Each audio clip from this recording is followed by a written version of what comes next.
Magsangag na ako mamaya ng bigas na kaya na gawin ng kape. Kaya gamot doon sa pamas, sa ano yun, pasman. Bakma. Yun ang kape ko.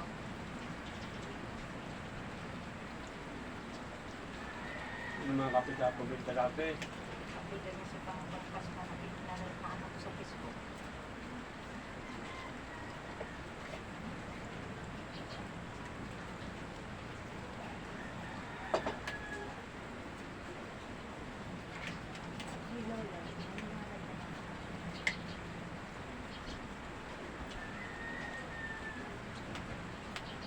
Ito, kain tayo mga pasmay lolo. Ulam namin flying fish na pinirito.